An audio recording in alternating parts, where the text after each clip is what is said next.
Il faut bien.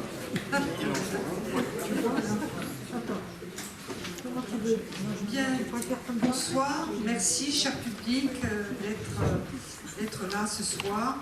Merci à toi Jean-Marie Guillon d'être avec nous ce soir. Alors depuis le début de notre cycle, nous tirons le fil rouge des pouvoirs de l'imaginaire et nous mesurons la formidable richesse de ce thème. Si l'imaginaire nous intéresse autant, c'est parce qu'il fait société, qu'il nourrit les relations entre les hommes et les relations des hommes au monde qui les entoure. Bien plus, il autorise les hommes à s'inventer. Nous ne pouvions oublier sur ce thème la figure du héros. Entre le passé héroïque des épopées d'Homère et le passé récent comme celui de la résistance en France, dont va nous parler Jean-Marie, les figures de héros font écho en nous, à condition bien entendu qu'il y ait des passerelles entre les différentes temporalités et que notre mémoire ne se limite pas à celle d'un poisson rouge. En 1940, entre Pétain et le Reich, l'avènement de la résistance n'allait pas de soi. Je pense à ce que dit Jean Cassou, résistant écrivain dans son ouvrage intitulé « La mémoire courte ».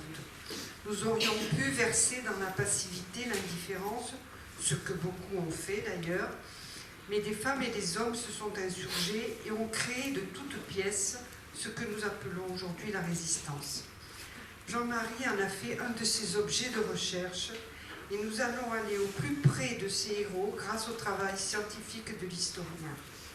Dans la recherche de la vérité, l'historien est là pour démêler ce qui est de l'ordre de la réalité et ce qui est de l'ordre de l'imaginaire, avec tout son appareil symbolique, créé par les héritiers de ces héros qui nous émeuvent et ont payé de leur sang pour notre avenir. Merci pour votre attention. Je vais donner la parole à Jean Wanisch qui a souhaité te présenter, Jean. Merci. Jean-Marie Guillon, bonsoir. Vous êtes historien, agrégé puis maître de conférences en histoire contemporaine depuis 1991, puis professeur des universités d'Aix-Marseille et actuellement professeur émérite. Vos travaux portent surtout sur la résistance en Provence pendant la Deuxième Guerre mondiale. Après une thèse soutenue en 1989 sur ce thème de la résistance dans le Var, dont vous êtes originaire, vous êtes devenu l'historien de référence de cette résistance, vous intéressant également à l'histoire sociale et économique dans le Var et dans les Bouches-du-Rhône, mais également à la mémoire collective, à son élaboration et à sa place dans l'espace public. Depuis sa création en 1994, vous êtes membre de l'unité mixte de recherche en sciences humaines TELEM, temps, espace, langage, en Europe méridionale et en Méditerranée, dont les orientations portent spécifiquement sur l'Europe méditerranéenne. Vous en êtes devenu le directeur en 2007 et jusqu'en 2012, approfondissant ainsi l'histoire de la résistance en Provence et sa culture républicaine qui l'a toujours caractérisée. Vous êtes membre de plusieurs conseils scientifiques, celui du Dictionnaire historique de la résistance, dont vous êtes un des principaux contributeurs, celui de la résistance du mémorial du camp d'Émile près d'Aix-en-Provence. Et depuis sa rénovation en 2014, vous êtes également le président du comité scientifique du mémorial du Phare.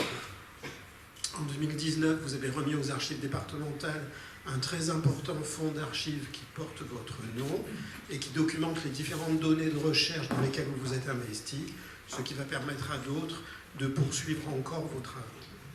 Vous avez écrit et collaboré à de nombreux ouvrages et publications sur ces mêmes thématiques. Qu'est-ce que résistance veut dire? La France des années 40, la Provence contemporaine au 19e et 20e siècle, la toponymie urbaine et la construction de la mémoire collective au 20e siècle, le port de Marseille et l'histoire de ces dockers. Et dans les cahiers de la Méditerranée, 30 ans de recherche sur l'histoire des années 39-45 en Provence, d'une république à l'autre, les bouleversements édilitaires en France méditerranéenne entre 1935 et 1945. Et vous avez également, entre autres, assuré l'édition des souvenirs de Daniel Bénédicte, le bras droit de Varian Fry, sous le titre « Un chemin vers la liberté sous l'occupation » de Varian Fry au débarquement en Méditerranée. Pour finir, je rappelle que les auditeurs du CML vous connaissent bien et vous apprécient, puisque vous nous avez déjà parlé en 97 d'indignité et de justice dans les années 40, de refaire la France, résistance et avenir en 2006, de la mémoire des années noires en 2010, et en 2015, vous nous avez apporté votre regard d'historien sur la nation et le nationalisme, avant de nous parler ce soir de la fabrique du héros de la résistance, Jean Moulin et Lucie Aubrac, entre autres. Je vous remercie.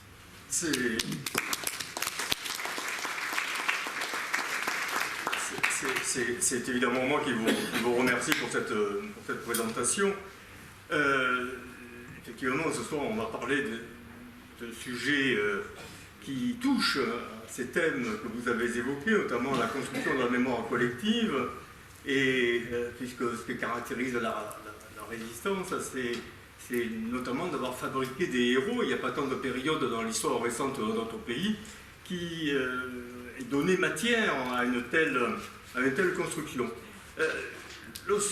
Rencontrant quelqu'un qui m'est proche, cette personne m'interrogeant sur ce que je faisais, je lui disais que je préparais cette conférence sur la fabrication du héros de la résistance, et tout de suite j'ai vu sur son visage une sorte de recul, car visiblement fabrication et résistance, ça la choquait. Dans l'idée sacralisée qu'elle se faisait de la résistance, il y avait quelque chose d'indigne à parler de fabrication. Alors j'aurais pu parler de construction, c'est plus neutre si vous voulez, mais en même temps, fabrication, ben oui, les héros, enfin il ne suffit pas de faire un acte héroïque pour devenir un héros. Un héros dont personne ne connaît l'acte en question, dont personne ne transmet ses qualités, il n'existe pas, il n'a pas d'existence. Un héros a forcément une existence sociale. Il n'y a pas de héros s'il n'y a pas de groupe qui porte son mémoire, qui met en scène. Car il s'agit bien souvent de mise en scène, ses actes, son œuvre, son parcours. Alors il y a des périodes, effectivement, et des événements qui donnent lieu, plus que d'autres, à ce type de construction, de fabrication. Et pour ne pas quitter le sujet, puisque l'historien Marc Bloch va être panthéonisé, donc va rentrer dans la galerie des héros nationaux. Marc Bloch, qui est à la fois un très grand historien, je vous apprends pas, il a été également un grand résistant, fusillé dans la banlieue de Lyon au mois de juin 1944, et c'est à ces deux titres qu'il entre au Panthéon. Marc Bloch, dans un écrit posthume, qui est un ouvrage fondamental pour les historiens, Apologie pour l'histoire, le métier d'historien, c'est son titre, ouvrage qu'il a écrit donc en 1942, qu'il n'a pas pu terminer, parlait en 1942 d'époque mythomane, d'époque propice à la fabrication de mythes. En fait, ce à quoi il pensait, c'était évidemment Vichy, qui imposait à la France à ce moment-là un autre imaginaire historique, un autre imaginaire politique, idéologique, un panthéon tout neuf. Et Marc Bloch disait, écrivait, ajoutait que finalement, paradoxalement, ce sont les périodes et ceux et les gens qui vénèrent le plus le passé, qui l'inventent le plus à force de le célébrer. C'est parfois ce qui arrive aussi à la résistance, qui est fortement célébrée. Et par conséquent, ça va redémarrer. Et par conséquent, on pourrait appliquer sa formule à également ce sujet. Donc, le légendaire de la résistance, l'imaginaire de la résistance, on a parfois l'impression qu'il s'est édifié après coup. Il est de bon ton en France, depuis les années 70, de considérer que la résistance est quelque chose qui a été extrêmement surévalué, quasiment inventé. Inventé, c'est un écrivain d'extrême droite, Maurice Bardèche, qui dès 1947 parle d'invention à propos de la résistance. Quelque chose qui a été inventé après coup pour déculpabiliser une France qui aurait été au mieux passive et au pire lâche, veule et compromise dans la collaboration. C'est une thèse fort répandue depuis la révolution paxtonienne, c'est la formule qu'on emploie, depuis l'œuvre importante de l'historien américain Paxton sur la France de Vichy, et tout l'ensemble de médias, mais d'historiens aussi, sont engouffrés là-dedans, et par conséquent, la résistance apparaît comme une création artificielle, voulue en particulier, conçue en particulier par deux sortes de joueurs de flûte, jouant une belle musique à la population. Ces deux musiciens étant le Parti communiste et le général de Gaulle, présentant chacun le mythe résistentialiste selon les historiens et médias auxquels je songe. Or, c'est la première erreur. La résistance, la légendaire de la résistance, la construction des héros, la fabrication des héros, elle date de la résistance elle-même. Cette construction des résistants, elle est indissociable de la lutte des résistants. Elle est nécessaire à cette lutte pour galvaniser, pour mobiliser, pour donner des exemples, pour donner du courage. Donc la présenter comme une invention après coup, pour faire croire aux Français et à la France qu'ils auraient été tous résistants, c'est une plaisanterie, c'est faux. C'est bien de la résistance que date cette fabrication du héros, ce légendaire, je vous l'ai dit, qui est vraiment consubstantiel à la résistance. Et on en a une preuve de cette construction, pas très loin d'ici, à Signes, village que vous connaissez, qui est représenté derrière moi. Le 2 janvier 1944, à Signes, l'armée allemande attaque un détachement de résistants, de maquisards, de FTP, francs-tireurs et partisans, qui stationnent au-dessus du village de Signes, à la ferme de Limat. Et 9 de ces résistants, de ces maquisards, après avoir combattu, sont faits prisonniers et exécutés sommairement, en même temps que le vieux berger de 70 ans qui vivait à côté d'eux et qui certainement les aidait. Ce drame, évidemment, la radio de l'époque et les journaux de l'époque n'en parlent pas. On le connaît d'abord par la population du village et ceux qui aidaient ce groupe de maquisards. On le connaît par le bouche à oreille. L'événement dramatique, la tragédie, elle est d'abord commémorée au village lorsque les corps des maquisards et du berger sont descendus et qu'ils sont inhumés au cimetière en présence d'une foule qui est la foule du village à une époque où les manifestations sont interdites.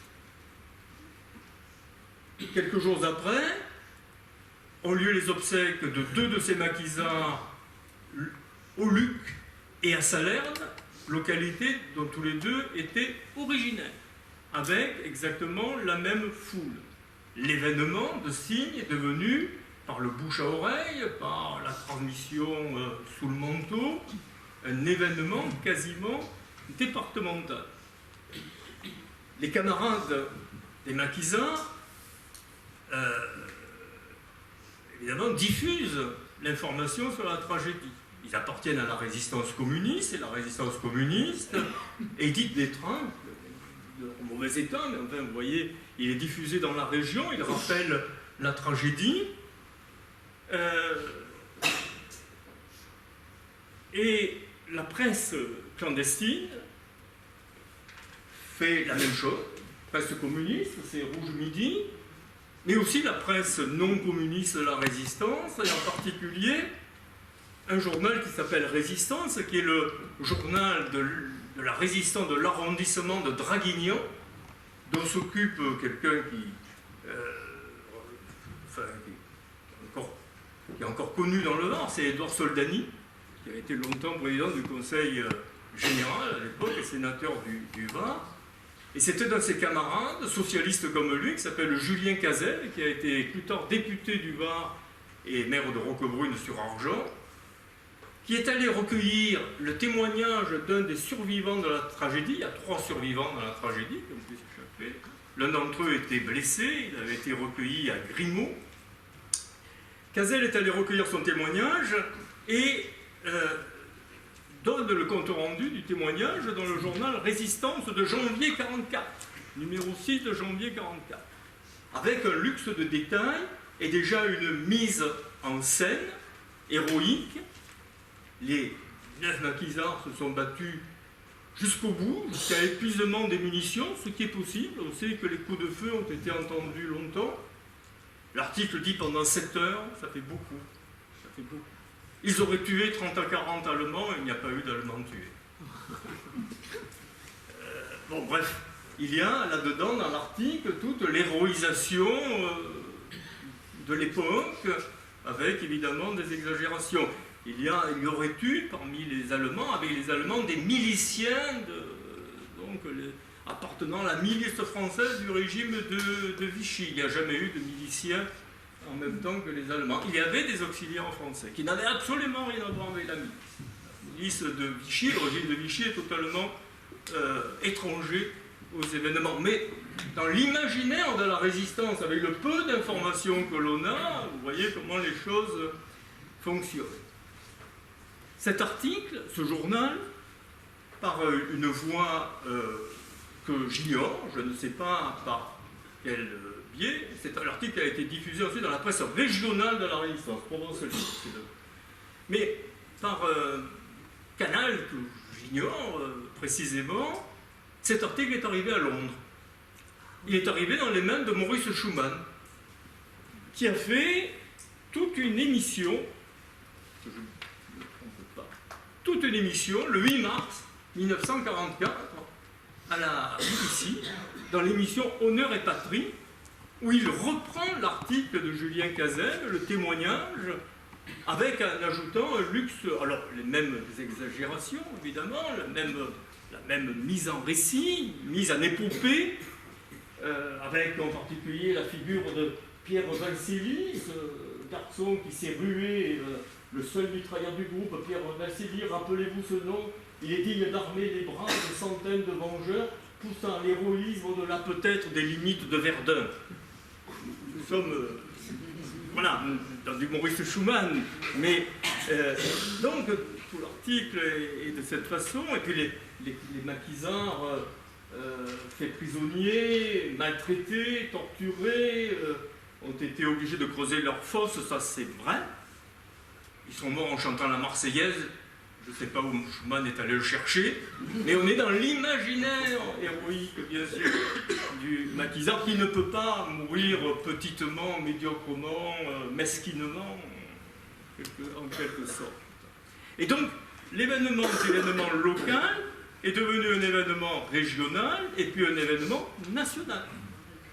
Et Schumann va revenir sur la tragédie de Signes, encore dans quelques autres émissions, parce qu'il se trouve que Philippe Henriot, qui est le porte-voix de Vichy et l'aile la plus collaborationniste de Vichy, le grand speaker, le grand orateur de Vichy à la radio Vichy, a démenti la tragédie. A dit c'est une invention de la résistance. C'est Schumann, et Schumann lui répond. Il y a une espèce de duel radiophonique au sujet de la tragédie de Signes. Alors évidemment, pendant longtemps, je me suis dit, mais pourquoi Schumann s'intéresse-t-il à cette tragédie qui est une tragédie banale, dit mort, nous pensons tous à des tragédies bien plus importantes. Et je ne m'étais pas rendu compte de l'importance de la date. Pourtant, en tant qu'historien, j'aurais dû. Le 2 janvier 1944, c'est pratiquement l'une des premières fois où les Allemands exécutent sommairement des maquisards. Jusque-là, les maquisards arrêtés étaient emprisonnés, jugés, éventuellement condamnés à mort et exécutés. Le plus souvent, ils étaient envoyés en déportation, jugés et envoyés en déportation. Avant le 2 janvier 1944, dans toute la France, il y a très peu de morts de maquisards, de morts au maquis. Dans des combats, un dérapage peut-être dans la Creuse, mais c'est pratiquement la première fois que se produit quelque chose qui va se généraliser après, et en faisant encore beaucoup plus de morts. La date est importante, c'est une étape dans la radicalisation de la politique de répression. Quand on parle de répression, on parle de politique de répression. Et voilà pourquoi ça a tant marqué, non seulement la description que fait Cazel était précise, mais en même temps, c'était un événement que cette exécution sommaire qui pratiquement n'avait jamais eu lieu auparavant. Alors bien sûr, pour Schuman, au niveau, si vous voulez, au niveau de la BBC, de la France libre, la petite tragédie de Signes est balayée par toutes les autres tragédies qui, dans les semaines et les mois qui suivent, lorsque Schuman parle, c'est les Glières, c'est la bataille des Glières. Vous imaginez bien qu'elle a une autre dimension, par conséquent, Signes est oublié, mais dans la mémoire locale, telle qu'elle va se figer à la Libération, chaque 2 janvier, pour la commémoration très émouvante du 2 janvier. J'étais encore à la commémoration de ce 2 janvier 2025, et c'est une des plus émouvantes commémorations qu'il y ait dans le secteur. Et bien, dans la mémoire locale, à travers les discours des associations, des édiles, ce légendaire s'est perpétué jusqu'à aujourd'hui. Le légendaire, par conséquent, des maquisards de Signes. Alors, cette affaire de Signes, elle est intéressante parce qu'on voit très bien que pendant la Résistance, et donc à la Libération, quand ce légendaire de la Résistance se cristallise, le héros de la Résistance, c'est le héros mort. C'est le martyr, bien entendu.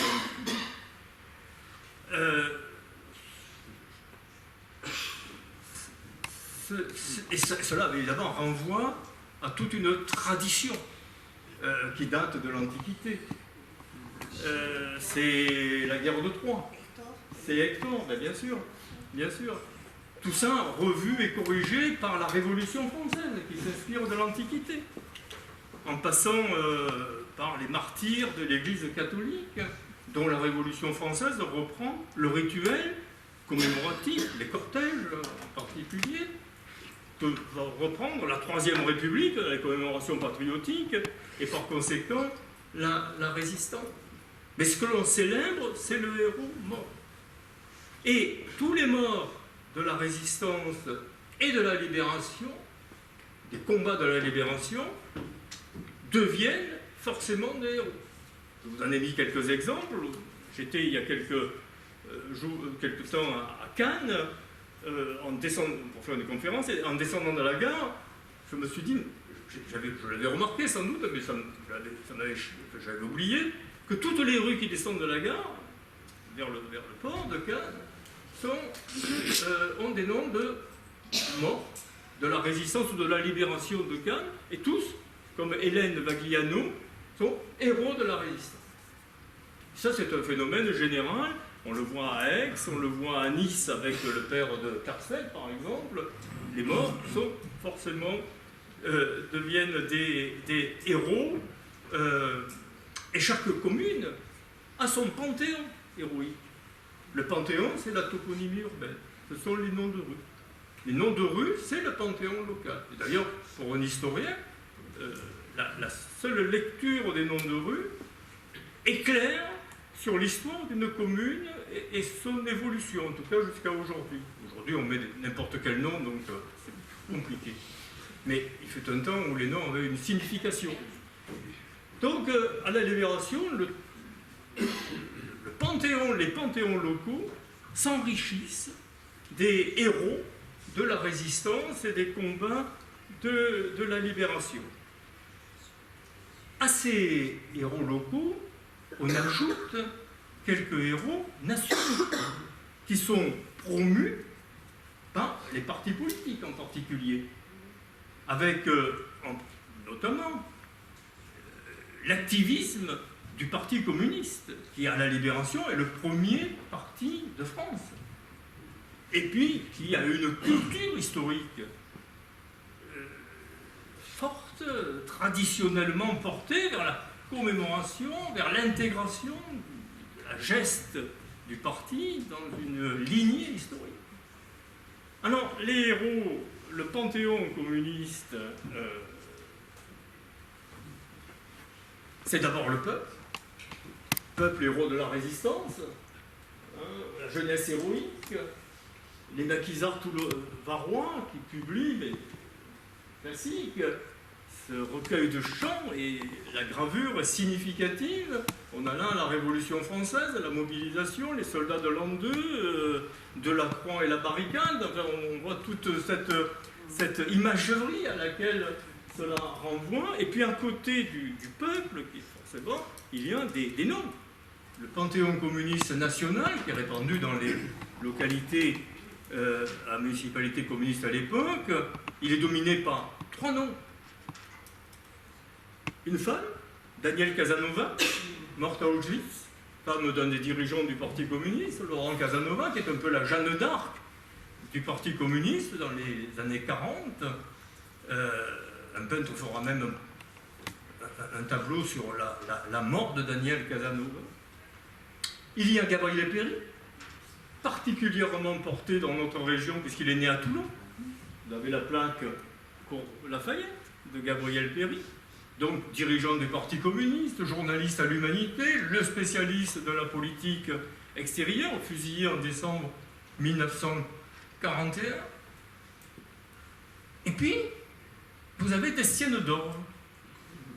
Et là, nous sommes au Bossé, où en 1945, dans la même délibération municipale, le conseil municipal communiste du Bossé décide de donner le nom de Destienne d'Orve et de Gabriel Péry, hein, une rue du village, après l'un prolonge l'autre. Alors vous direz, Destienne d'Orve, c'est bizarre, Destienne d'Orve, officier de marine, catholique traditionnaliste, famille royaliste, certes, ils avaient des propriétés au Brossan, mais Destienne d'Orve, vous le savez, on en trouve partout en France, et tout simplement parce que dans la stratégie politique du parti à ce moment-là, on promeut l'alliance de classe entre la classe ouvrière représentée par le parti et ses héros, et puis les classes moyennes et la bourgeoisie patriote ont représenté cet imaginaire-là, car l'imaginaire politique et l'imaginaire de la résistance se confondent, par les catholiques, et éventuellement les radicaux socialistes, avec pour d'objectif qui, lui, n'était pas imaginaire, c'était en quelque sorte de contourner les socialistes, dont les municipalités communistes ne promouvaient pas les héros. Pas plus que les municipalités socialistes, les municipalités communistes étant les adversaires traditionnels, ne mettaient en avant les héros communistes. Les héros socialistes de la Libération, c'est Pierre Brossolette, et surtout, et Marc Dormoy. Donc chacun a ses héros nationaux que l'on intègre dans le panthéon local. Et puis il y a des oublis. Alors il y a des oublis locaux. À Toulon, l'un des héros de la libération de Toulon, et je n'emploie pas le mot héros par hasard, est quelqu'un dont je suis persuadé qu'une partie d'entre vous n'a jamais entendu parler, c'est Jean Ayral. Jean Ayral, compagnon de la libération. Jeune enseigne de vaisseau, de 22 ans, il avait 22 ans quand il a été tué le 22 août à Toulon, qui avait rejoint la France libre, qui avait été parachuté auprès de Jean Moulin, comme officier de liaison, qui avait été arrêté par la police allemande à Paris, qui a réalisé une des évasions les plus extraordinaires de l'histoire de la résistance, qui avait rejoint Londres, fait diverses missions, décidé de participer au combat libérateur, avait été parachuté à Breu-Aurillac, près de Saint-Maximin, à la tête d'un commando d'une demi-douzaine d'hommes pour participer à la libération de Toulon, et qui a été tué dans les combats, très bêtement si je puis dire, parce que c'est pas par une balle ennemie, mais par une balle amie, ce qui arrive en réalité dans la guerre beaucoup plus qu'on ne croit. Compagnon de la libération, qui cette année, à mon avis, n'a pas eu la célébration qu'il aurait méritée, comme un certain nombre d'autres. Alors dans ces héros oubliés de la libération, même s'il y a une stèle à Jean Ayral qui existe, à l'avenue Le Châtelier, mais qui n'est pas très connue, qui n'est pas, on ne peut pas dire qu'elle soit enfin, elle mériterait, à mon avis, être mieux mise en valeur. À côté de ces héros locaux oubliés, enfin, que localement on pourrait mieux célébrer, il y a des héros nationaux. En 1945, Jean Moulin. Jean Moulin ne fait pas partie du panthéon national des héros.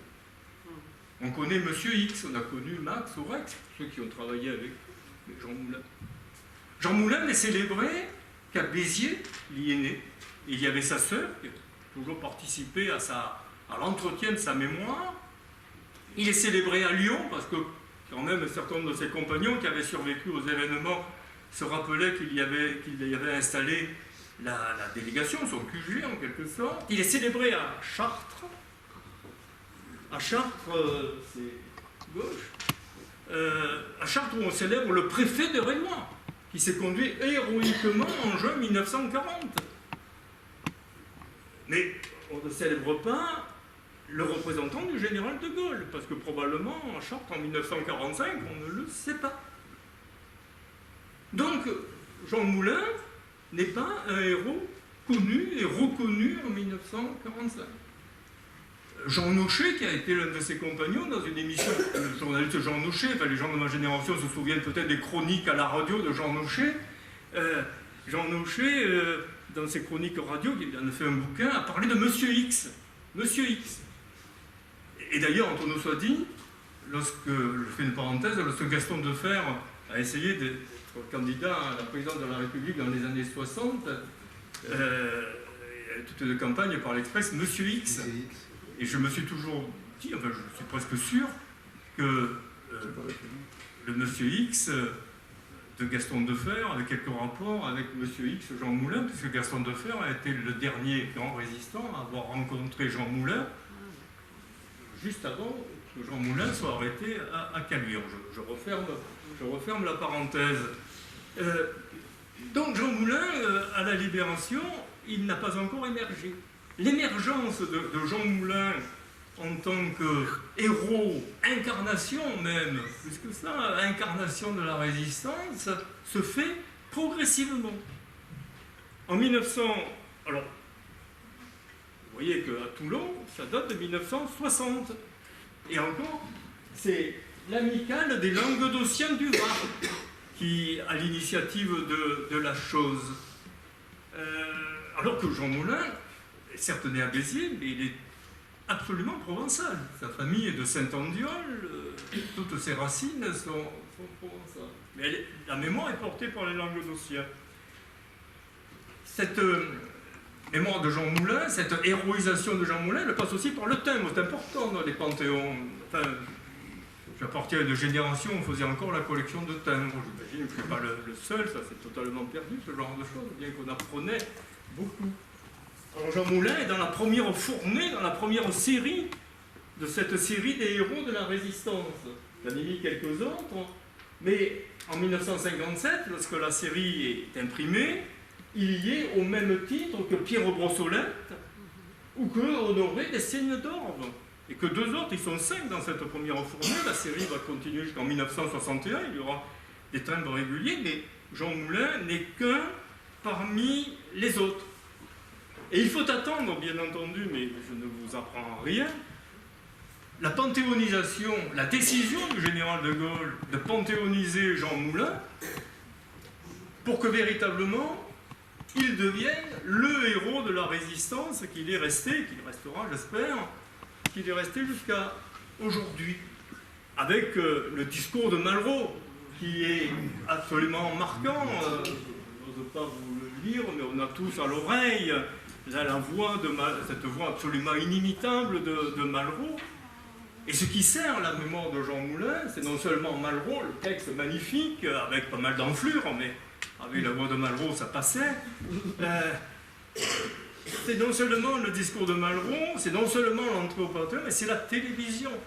L'événement est télévisé à une époque où la télévision commence à entrer dans les familles, et ça joue, évidemment, dans la sacralisation du personnage. Et la carrière héroïque, si je puis dire, de Jean Moulin, elle démarre véritablement à partir de ce moment-là. Le mémorial national de Jean Moulin à Salon de Provence, il est inauguré en 1969. La route Jean Moulin qui conduit de l'endroit où il aurait été parachuté jusqu'à son cabanon des Galières, son bastidon des Galières, date de 79. Et à partir de là, rue, boulevard, place, école, collège, ont porté le nom de Jean Moulin au point d'en faire l'un des noms, nous en parlions tout à l'heure, les plus répandus de France. Jean Moulin c'est un toponyme, c'est une attribution qui est restée active jusqu'à il y a encore peu de temps. Là, la veine semble s'épuiser parce que pratiquement toute la France a été en quelque sorte équipée. Mais tant mieux, à condition qu'on n'oublie pas qu'il était Jean Moulin. Mais aujourd'hui, on arrive à peu près 2000 références de Jean Moulin dans la toponymie urbaine. C'est-à-dire qu'il est au top, au sommet de ces références. Il n'est guère dépassé que par le maréchal Leclerc, et par Gambetta, et bien sûr par le général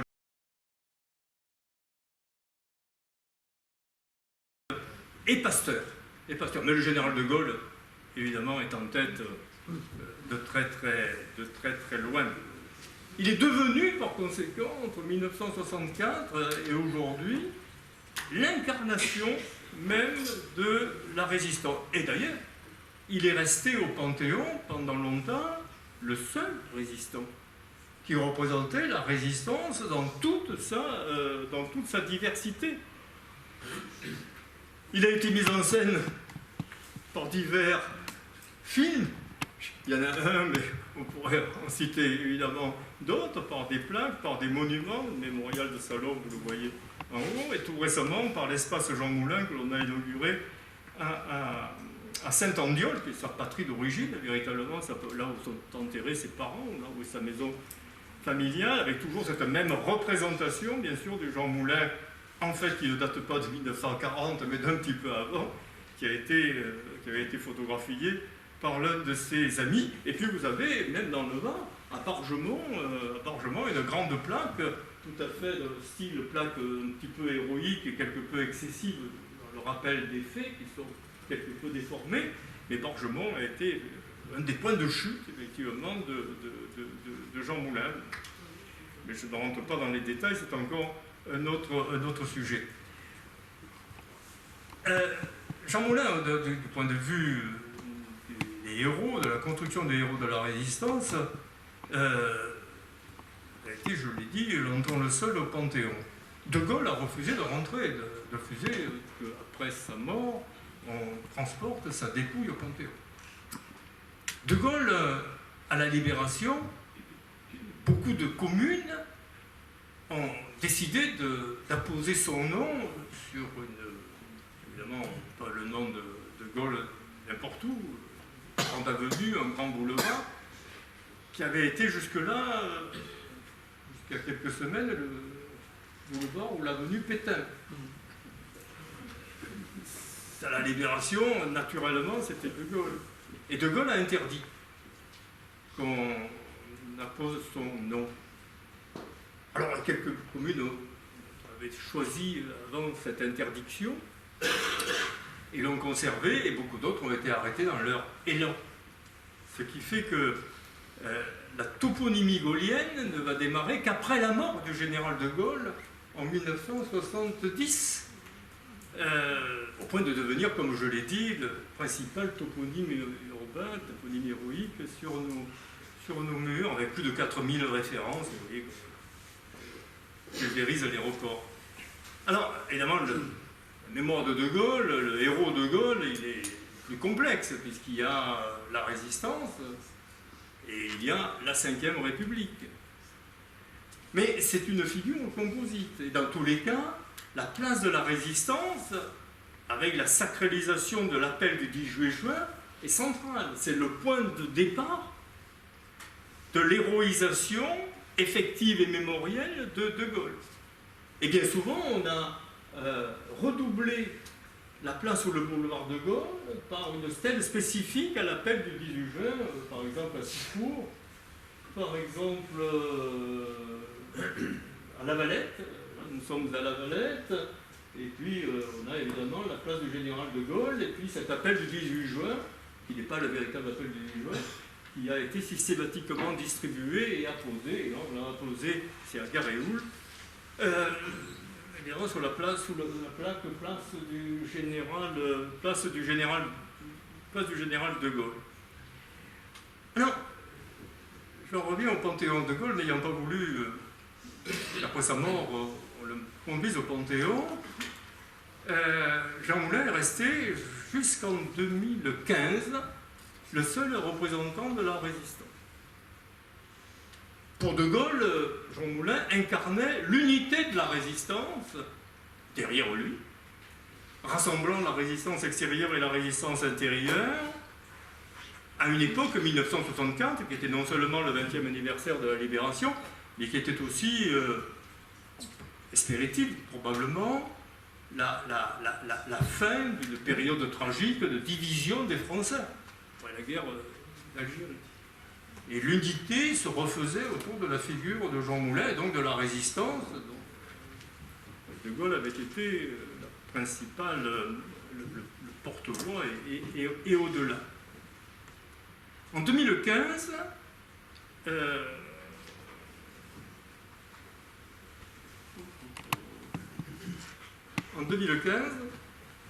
François Hollande a décidé de faire rentrer 4 personnalités au Panthéon.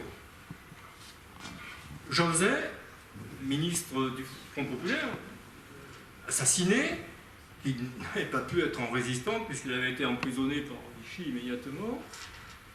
2 femmes, Germaine Tillion et Geneviève de Gaulle, qui avaient été de grandes résistantes, mais qui étaient honorées parce qu'elles avaient fait après, l'une étant la fondatrice d'ATD Quart-Monde, et l'autre, Germaine Tillion, s'étant illustrée en particulier sur son rôle en Algérie.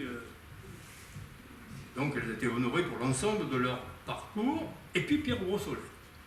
Pierre Brossolette, personnage important de la résistance, martyr, se suicidant dans les locaux de la police allemande, se jetant dans la cage d'escalier, 4e ou 5e étage. Personnage extraordinaire, par conséquent, celui qui s'était adressé à la radio de Londres en septembre 1942 en demandant aux Français de saluer les soutiers de la gloire. Discours magnifique, un hommage aux résistants anonymes, torturés, arrêtés, etc. Beaucoup ont applaudi, et là vous avez des extraits du supplément du Monde sur la résistance au Panthéon. Je n'aime pas ce titre parce que on a l'impression qu'elle n'y est pas déjà. Or, elle y était, il y avait Jean Moulin. Et l'article est extrêmement intéressant parce qu'il décrit la façon dont les choses, dont le choix s'est élaboré, le choix de Brossolette. Le choix de Brossolette, vous ne pouvez pas le lire, mais en fin de compte, sur la colonne qui est tout à fait à droite, il est indiqué qu'il y a eu tout un comité en faveur de la promotion de Brossolette. Un groupe de pression, un lobby, pour que Brossolette soit intégré au Panthéon avec des historiens, des personnalités connues. Or, Brossolette a été l'adversaire le plus radical de Jean Moulin dans la résistance. Derrière le lobby Brossolette, il y a une façon de dénier à Jean Moulin la représentation de l'unité de la résistance. Passant totalement inaperçu, Hollande a promu, en quelque sorte, avec toute l'admiration que j'en peux avoir pour Brossolette, entendons-nous bien, en quelque sorte, l'anti-Jean Moulin. Satisfaisant un clan, un groupe, et donc fragmentant la représentation de la résistance au Panthéon. Presque seul Pierre Péan a réagi contre quelque chose qui pouvait en tout cas se discuter. Et aujourd'hui, la panthéonisation de Manoukian, qui me réjouit à divers titres, qu'un Arménien d'origine arménienne résistant entre au Panthéon, qu'un résistant communiste, il n'y en a pas, entre au Panthéon, ne me choque nullement. Par bien des côtés, je trouve ça normal, surtout lorsqu'on y associe ses camarades, mais d'un autre côté, on poursuit dans l'émiettement, dans la représentation de la résistance. Et par conséquent, peut-être qu'un jour, on verra d'autres, on estimera que la résistance n'est pas tout entière représentée. Par conséquent, j'aurais aimé que François Hollande, plutôt que de faire entrer Brossolette au Panthéon, fasse rentrer par exemple une femme résistance, martyre de la résistance. Alors là, on aurait équilibré les choses de façon logique pour des femmes qui sont peu présentes au Panthéon. Quant à Germaine Tillon et Geneviève Antoinette, elles pouvaient tout à fait y rentrer sur l'ensemble de leur parcours. C'était une autre signification. Alors des héroïnes de la résistance, de la stature apte à entrer au Panthéon, il n'y en a pas énormément, il faut le dire. Il y en a une qui s'appelle Bertie Albrecht, qui a été un peu célébrée à la Libération, et bien oubliée depuis. Elle est au Mont Valérien, elle est dans les 17 noms de la crypte du Mont Valérien. Il était sans doute difficile de lui faire quitter sa dépouille Mont Valérien pour la transférer au Panthéon, et on aurait pu très bien trouver une résistance communiste morte au cours de la résistance, et ça aurait été un équilibre et politique et genré, en quelque sorte, qui aurait été intelligent. Ça n'a pas été le choix qui a été fait, et pour ma part, je le regrette. Mais, ayant parlé de Bertie Albrecht, et puis il faut quand même que je termine mon propos, parce que je suis peut-être un peu long, il faut quand même parler de la place des femmes dans ce Panthéon, parce que si je ne le faisais pas, j'aurais des reproches, j'en suis sûr. Est-ce que Bertie Albrecht incarne la résistance au féminin aujourd'hui? Qui connaît Bertie Albrecht? Le plus grand monde. L'incarnation de la résistance au féminin, c'est Lucie Aubrac. Lucie Aubrac, elle n'est pas commémorée, héroïsée à la Libération. Pourtant, elle a été la première femme à entrer à l'Assemblée consultative. Assemblée qui représente la résistance auprès de la France combattante. Elle a parlé à la BBC.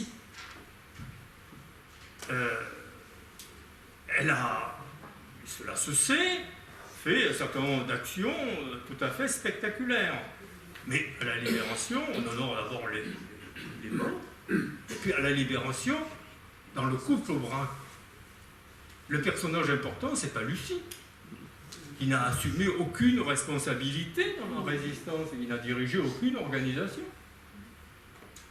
L'important, c'est Raymond, c'est son mari, qui a été un des chefs du mouvement Libération aux côtés d'Emmanuel Dacier de la Vigerie, qui a été un des chefs de l'armée secrète, qui allait être désigné comme chef national de l'armée secrète à la réunion de Caluire, où il a été arrêté en même temps que Jean Moulin. C'est Raymond Aubrac, qui est commissaire régional de la République à Marseille, c'est-à-dire quelqu'un qui a été investi de tous les pouvoirs de l'État à la Libération. Donc, Lucie, en 1945, les femmes martyrs de la résistance, les héroïnes de la résistance, c'est Bertie Albrecht, Daniel Casanova. Daniel Casanova, plus personne n'en parle, elle est oubliée. Bertie Albrecht, un peu moins, mais pas grand-chose. Et c'est Lucie Aubrac qui a pris la place. Alors, comment ça s'est passé? L'héroïsation de Lucie Aubrac date des années 1980. Des années 1980, Lucie est revenue à Paris. Elle avait suivi jusque-là son mari qui avait une carrière de fonctionnaire international. Elle est disponible. C'est une bête de scène. Vous le savez. Vous l'avez certainement vu déjà, peut-être entendu. Personnalité éclatante. Elle publie des souvenirs. Ils sont partis dans l'ivresse en 1984, qui donne lieu à une émission d'apostrophe où elle crève l'écran. Elle acquiert par là une popularité extraordinaire. et elle est récupérée en quelque sorte par tout un mouvement féministe qui était à la recherche d'une héroïne de la résistance et qui trouve en Lucie, évidemment, le personnage absolument idéal. Et l'héroïsation de Lucie Aubrac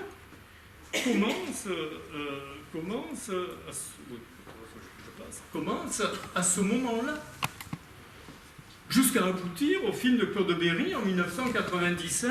Claude Berry, sans doute voulant se faire pardonner Uranus, qui était un excellent film, et tiré d'un roman de Marcel Aimé qui n'était pas spécialement résistant, et fait ce mauvais film, après moi, qui s'appelle Lucie Aubrac. Le nom de Lucie Aubrac est donné de son vivant à des écoles, médiathèques, là nous sommes au Teil, des collèges, et Lucie se prête au jeu. Alors, elle se prête au jeu pas du tout par orgueil ou quoi que ce soit. Elle sert une cause. Elle sert la cause de la résistance et elle estime que de cette façon, elle la sert. Mais on voit bien que l'héroïsation de Lucie Aubrac est servie par la télévision, puis par le cinéma, par les images. Elle est servie parce qu'elle arrive à un moment où les femmes revendiquent une place dans la mémoire nationale et elles ont là, évidemment, la personnalité idéale. La promotion de Lucie Aubrac ne fait pas que des heureux. Nous sommes dans les années 90, la résistance est égratignée, Jean Moulin et Aubrac. On les soupçonne d'être des résistants communistes, crypto-communistes. Alors pour Lucie Aubrac, c'est pas un secret, elle était au Parti communiste, elle était militante communiste à la Libération, elle ne l'avait jamais caché, elle est intervenue à la BBC d'ailleurs comme telle. Mais bon, on est dans les années 90, c'est mal porté, éventuellement d'être des sous-marins soviétiques, on les accuse de n'avoir pas tout dit, d'avoir menti en quelque sorte, transformer la vérité. Et c'est vrai que Lucie Aubrac, les multiples témoignages qu'elle a donnés, comme tout témoin se racontant souvent, a varié dans ses récits. Et donc, les Aubrac sont même attaqués dans une plateforme d'historiens qui a divisé la communauté historique en 1997 dans Libération. Et parmi les détracteurs de Aubrac, il y a Daniel Cordier. Qui lui-même réagissait au même moment contre les attaques que subissait, à peu près par le même milieu d'ailleurs, Jean Moulin. Parce que Daniel Cordier, était le grand défenseur, c'est normal, le grand défenseur de Jean Moulin. Mais Cordier ne supportait pas, à l'évidence, la notoriété que Lucie en particulier avait prise pour diverses raisons. D'abord parce que lui, il était la France libre, il estimait que la France libre, c'était quand même mieux que la résistance intérieure, et puis le soupçon, effectivement, que les Aubrac qui étaient communistes devaient également jouer, puis quelques autres choses. Ce que je veux dire par là, je terminerai peut-être là-dessus, c'est que un héros n'est pas forcément immortel, contrairement à ce qu'on pourrait croire. Des héros, Jean Moulin, Lucie Aubrac, ont été contestés, certains ont été déchus. L'abbé Pierre, en ce moment, c'est pas terrible. Or, l'abbé Pierre, alors, on dirait qu'il était héroïsé pour Emmaüs, et c'est été aussi ce qu'on peut considérer comme résistant tout à fait remarquable. Tout à fait remarquable. Ne rentrera certainement pas au Panthéon. Qui connaît encore Georges Bidault? Georges Bidault, ça a été le successeur de Jean Moulin à la tête du Conseil national de la résistance. L'un de ses camarades démocrates chrétiens comme lui, Charles d'Aragon, a écrit ceci en parlant de Bidault. Arrêtez, sa mort eût été belle, des plaques sans nombre rappelleraient son nom sur les murs de nos avenues. Or, tous ces avantages, il les a perdus parce qu'il a vécu depuis trop longtemps, parce qu'il a gouverné. On ne verra pas son buste dans nos carrefours. L'histoire ne pardonne guère aux héros de vieillir. Pas tous, certains, assurément. Et puis, le maréchal Pétain, avant la libération, était un héros. Il serait mort en 1940, son nom serait comme Joffre, comme Foch sur les boulevards et les avenues. Il serait même parti en Afrique du Nord en novembre 1942, au moment du débarquement américain. Il y aurait eu quelques problèmes avec le général de Gaulle. Mais Pétain étant soutenu par les Américains, est-ce que c'est de Gaulle qui aurait gagné? Est-ce que de Gaulle ne serait pas devenu tout simplement un jeune général ambitieux qui a essayé de se faire un nom, alors que le héros de la libération de la France aurait été à ce moment-là le maréchal Pétain? Vous voyez que, à travers le héros, on peut s'interroger sur la façon dont on est héroïsé, ce que deviennent les héros, et admettez qu'il y ait un retournement politique en France. C'est une hypothèse improbable, je le sais,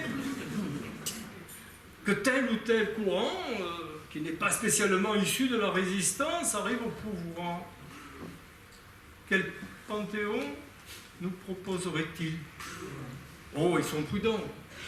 Quand ils ont conquis les municipalités, ils n'ont pas touché Jean Moulin. Ils en ont touché d'autres. Pas ici, à Toulon, ils étaient tellement nuls. Ils n'ont promu que Rému, donc ça ne mangeait pas de pain. Et à Fréjus, Racheline, lui, a fait édifier une statue à Johnny Hallyday. Mais bon, peut-être un jour on verra Céline rentrer au Panthéon, c'est un grand écrivain. Ça peut cacher des ignominies. Et puis pourquoi pas Pétain? Donc,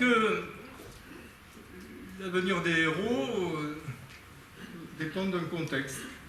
C'est un contexte politique, c'est un contexte idéologique, c'est un contexte mémoriel. Il y a des héros indispensables. Je crois que les héros de la résistance le sont. J'espère qu'ils le resteront. Je vous remercie.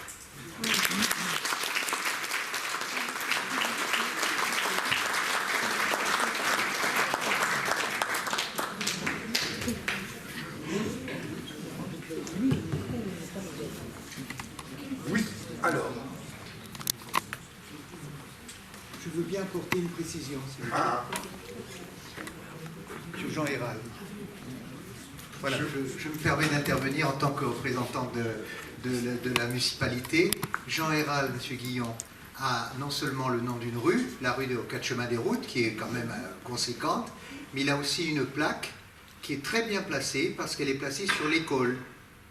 Et la plaque ne dit pas tout ce que vous nous avez dit, ça c'est évident, mais quand même donne quelques aspects de son rôle pendant la résistance. C'est vrai, voilà. Mais pour être très franc et très amicalement, c'est vrai que j'aurais aimé que pour le 80e anniversaire de la Libération, de telles figures, comme Jean Hérald, soient mieux mises en valeur. C'était, je crois, l'occasion. Ça, je vous le laisse dire. Moi, j'ai la liberté de le dire. Ah, mais vous en prie, c'est évident. Plus personne ne veut prendre la parole. On a tout compris. Là-bas, devant. Non, non.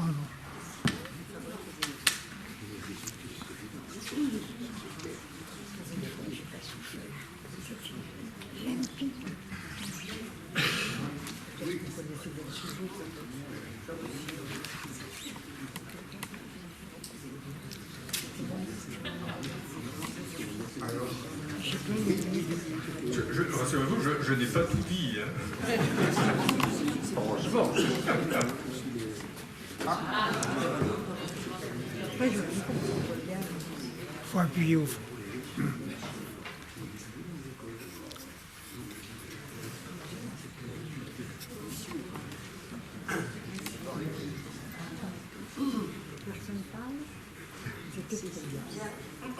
Alors, évidemment, vous nous avez parlé, vous avez dit que, tu nous as dit du moins que les seuls héros, c'était des héros morts. Et ça a dû poser un certain nombre de problèmes à ceux qui sont restés vivants, aux survivants. Non, pas vraiment. Non, pas pas vraiment. Pas vraiment. Les vrais problèmes se sont posés lorsqu'on a célébré comme héros des gens qui avaient survécu aux événements. Lucien Roch, par exemple. Oui. Voilà. Ce sont les problèmes qui sont posés. Les romans n'ont posé de problème que dans la concurrence des mémoires. Comme je l'ai dit à la Libération, chacun a son panthéon. On ne partage pas le panthéon. Et donc, oui, il y a eu des batailles de mémoire évidentes. Enfin, encore que, il est très rare en toponymie urbaine que l'on épure les noms, que l'on supprime les noms. C'est pour ça que pour l'historien c'est intéressant. On a les strates diverses de la mémoire. Quand on parcourt une ville, on lit l'histoire de la ville à travers les noms de rues. Il y a très peu d'épuration. Il a fallu attendre les années 80 en particulier, dans un contexte politique. Vous vous rappelez, c'est l'arrivée de la gauche au pouvoir, notamment dans notre région, beaucoup de municipalités basculent à droite, et il y a, dans certains cas, des revanches. Alors, elles ne touchent pas les héros de la résistance, elles vont toucher Stalingrad, qui est idiot, parce que Stalingrad est une composante de l'armée rouge de Staline, etc., qui est une bataille tout à fait essentielle, absolument marquante. Donc, on a eu des phénomènes de ce genre, bien sûr. Il y avait une rue Lénine, parfois Staline, pas très loin d'ici, vous voyez, ça aurait été supprimé, ce qui pouvait se justifier, mais c'est pas très fréquent. En réalité, on a laissé en place, par exemple, la résistance communiste, elle est restée totalement pas. Même le Front National n'a pas osé y toucher. Il n'y a que Maigret à Vitrolles qui se livre à une épuration assez sévère de certaines références. Donc, non, les panthéons sont dans l'ensemble plutôt respectés. Et dans l'hypothèse où il y a ce renversement politique très hypothétique dont je parlais, on ne chasserait personne du panthéon, on rajouterait d'autres noms. Alors, ce que je trouve, bon, moi je suis tout à fait d'accord pour l'héroïsation de personnages comme Jean Moulin et comme d'autres, mais ce qui me gêne dans tout ça, c'est qu'on ne perçoit pas finalement toute la structure, toute l'épaisseur humaine qu'il y a derrière, c'est-à-dire, bon, la résistance, c'était quand même une entreprise collective. Il n'y a pas eu de héros seuls. Alors qu'est-ce qu'on en fait de ça? Tu vas tout à fait dans mon sens. J'ai sabré, on va dire, ma conclusion, parce que j'avais plusieurs conclusions possibles. J'en ai choisi une. Et à l'origine, je comptais vous les proposer toutes, mais ça faisait un peu trop long. Je me suis dit, il faut quand même savoir terminer une causerie. Je rappelais d'ailleurs ce que disait l'historienne dont j'étais très proche, Pierre Laborie, qui justement, à propos de Jean Moulin, disait à peu près ceci.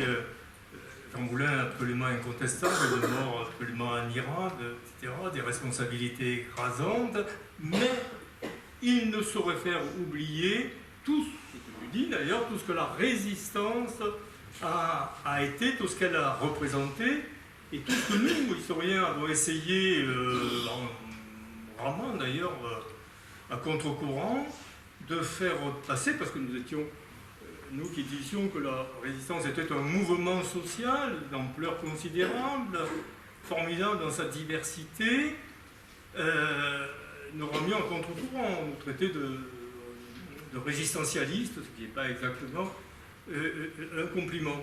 Donc tu as tout à fait raison.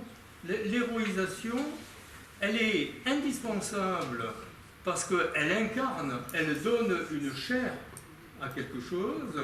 C'est la raison pour laquelle le livre d'images aujourd'hui dans nos écoles est peut-être faible de ce point de vue-là. À un certain niveau, on a besoin d'un livre d'images. Combien de fois j'ai j'ai entendu des résistants me dire qu'ils avaient été nourris par le livre d'images de leur manuel d'histoire de l'école primaire, parce que souvent ils n'étaient pas allés au-delà. Alors, bien sûr, c'était de l'imagerie, on le sait, mais c'est peut-être une imagerie à un certain niveau indispensable.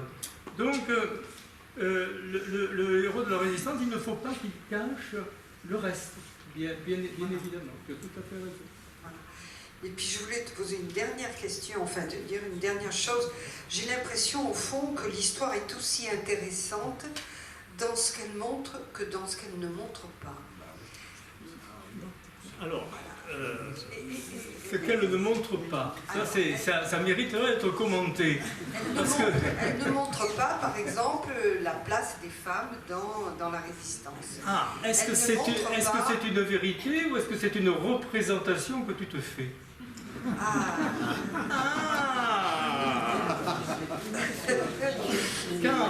Non, parce qu'au fond, enfin, elle ne montre pas à un certain moment. C'est-à-dire que pendant toute une période, Jean Moulin ne fera pas partie du Panthéon. Il faudra attendre.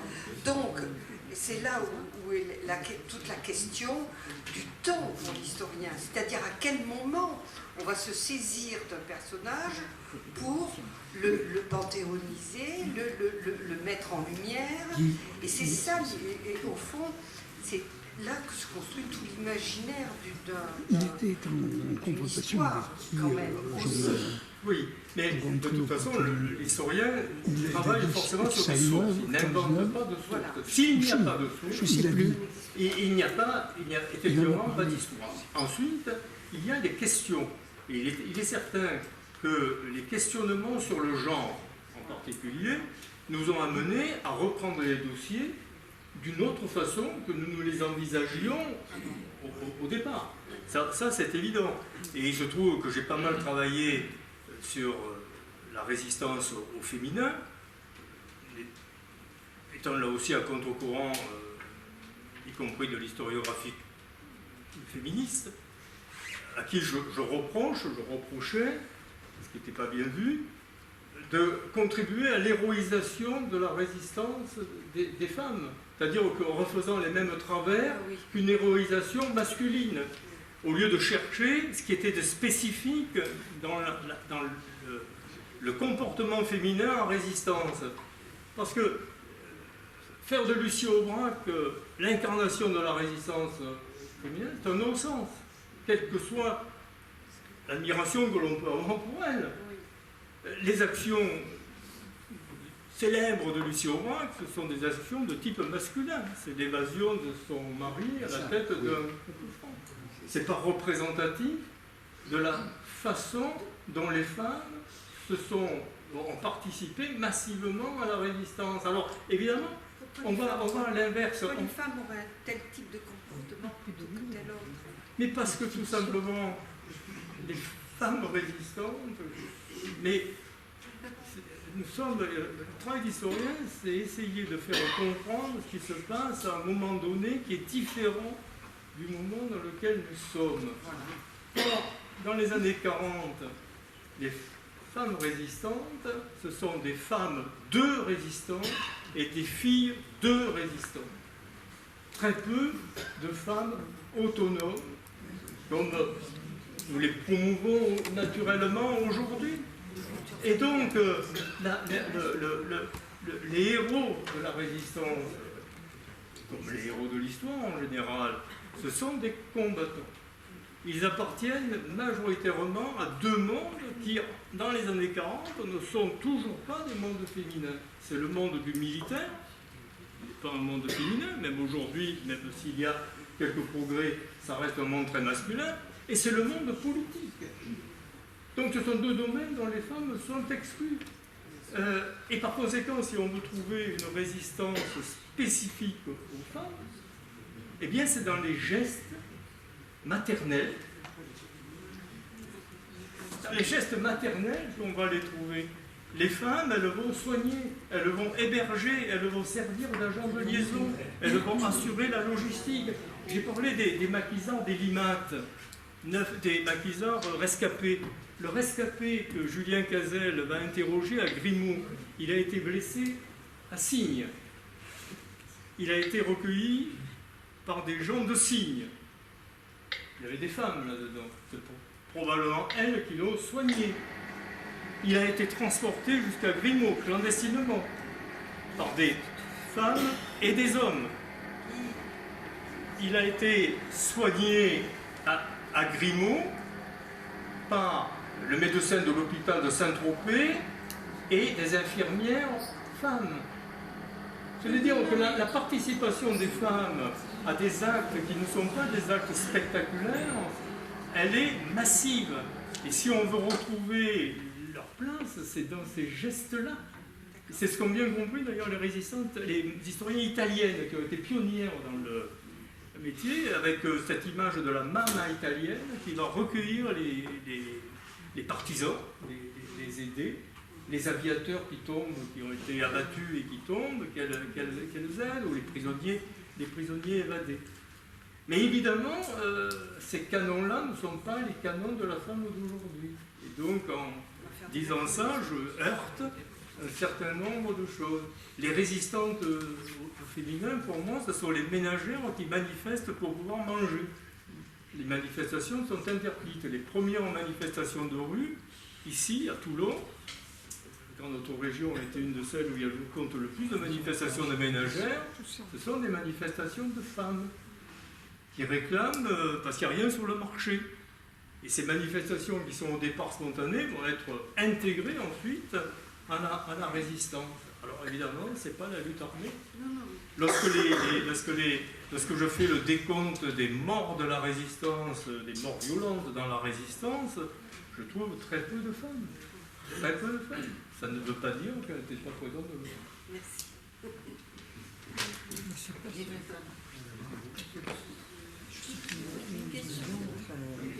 Ne pensez-vous pas que le problème du héros, c'est que c'est un symbole? C'est le symbole. Mais ce qui est remarquable, ce n'est peut-être pas le symbole, c'est l'action. Et ne vaudrait-il pas mieux faire rentrer au Panthéon des actions remarquables plutôt que des personnes qui ont été remarquables à un moment et qui ne le sont peut-être plus après? Oui, mais il est beaucoup plus difficile de rassembler, en quelque sorte, d'incarner une action qui est parfois, dont les interprétations sont parfois divergentes. Enfin, c'est très difficile de faire le récit d'une action parce que très souvent on a des témoignages, des sources contradictoires. C'est pas simple. La mise en scène de l'action n'est pas simple. D'ailleurs, au cinéma, en général, les réalisateurs se gardent bien d'aller voir les historiens. Ils prennent un roman, ils le mettent en scène. C'est beaucoup plus simple, parce que là, c'est quelque sorte fait pour. Et puis, en même temps, il faut incarner, il faut humaniser, il faut rendre les choses humaines. Alors, c'est compliqué avec les héros, parce que l'un des travers de l'histoire de la résistance, précisément, c'était un de nos débats entre écoles d'historiens, c'est que nous avons, depuis les années 70, cette tendance à penser que, certains d'entre eux, certains historiens ont tendance à considérer que la résistance a été toute petite chose, une affaire de héros qui, en quelque sorte, se démarquait du reste du pays, alors que nous pensions que ce n'est pas si simple, que ce n'est pas vrai. Donc, effectivement, c'est dangereux, comme le disait Marie-Paul, de tout centrer sur le héros. Il faut, en quelque sorte, lier les deux. Il faut que le héros soit représentatif de la collectivité. Je signale, si tu permets, mais je ne fais pas de pub, hein, c'est pas ça.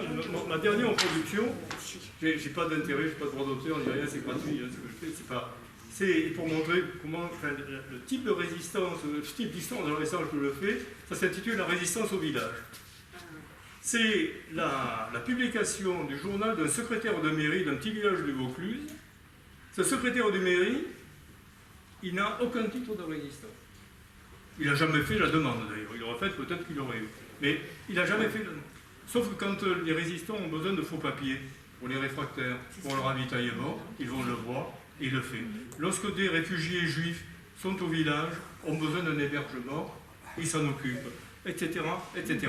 Lorsque Vichy impose des réquisitions, impose aux agriculteurs de donner une partie de leur production, lui, sans rien dire à personne, sans le dire aux habitants, camoufle, truque les réquisitions pour que les habitants du village aient plus à manger. Cette résistance, mais oui, elle incarne peut-être beaucoup mieux ce qu'a été la résistance que les gens d'aujourd'hui. Ah oui, d'accord. Très bien. Est-ce que tu peux nous dire, en deux mots, ce qui a opposé Jean Moulin à Pierre Brossolette? Alors, il y a plusieurs choses.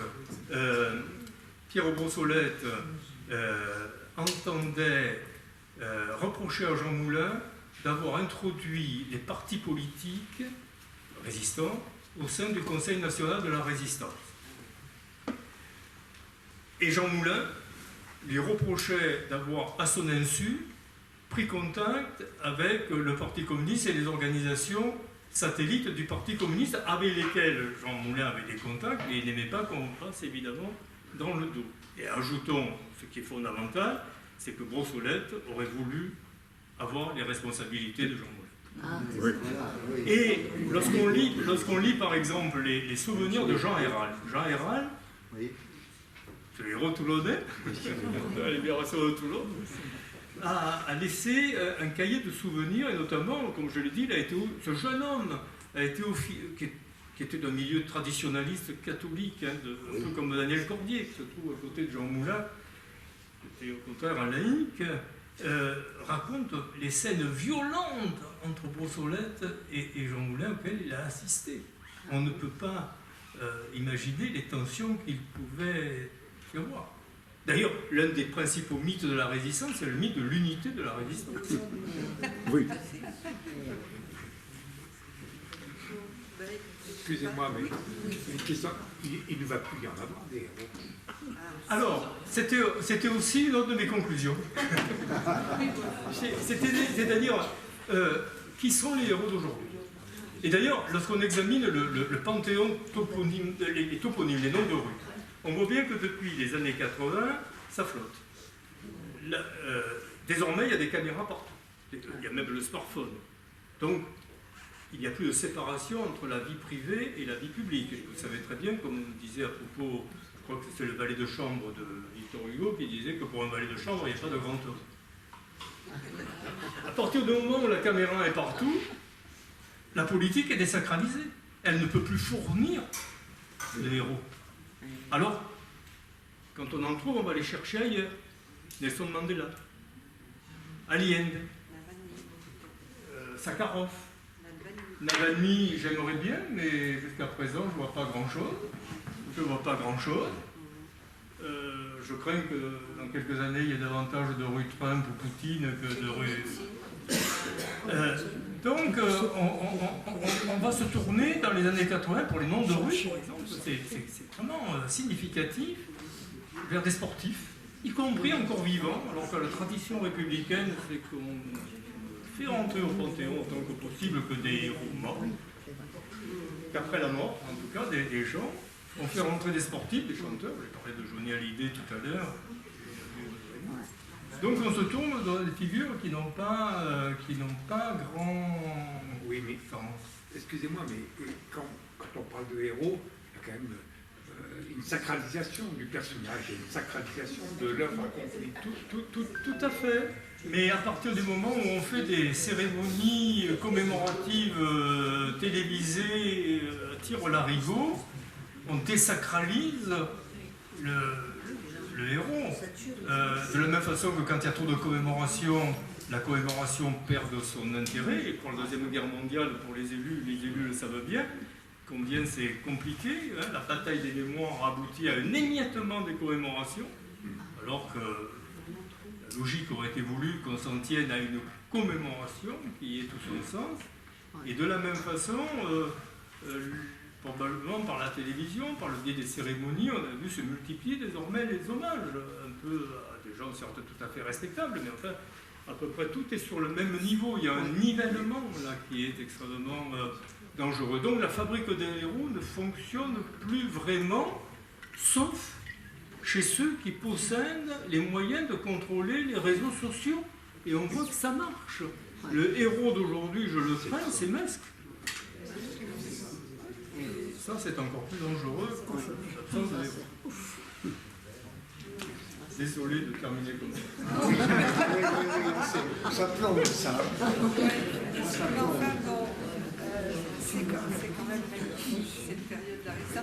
Alors, la dernière question que je voulais te poser, c'est... On n'entend pas. Devant. Oh, Le micro, le micro. micro. Pardon, excuse-moi. Pourquoi tu as choisi la résistance comme objet d'étude? Ah, mais parce que un Ça historien... s'appelle de l'égo-histoire. Non, mais... C'est pas ma tasse de thé. Je sais que c'est pas ta tasse de thé, mais par exemple, je sais pas, je pense à Jean-Pierre Vernant quand il raconte sa rencontre avec la Grèce, par exemple, il dit, bon, et il va en faire son objet d'étude.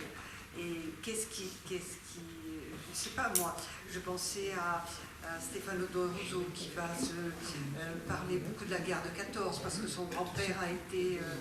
voilà, et donc il y a une histoire familiale. Dans mon panthéon personnel, il y a une histoire familiale. Voilà. Bien entendu, il y a notamment un grand-père qui je dois énormément.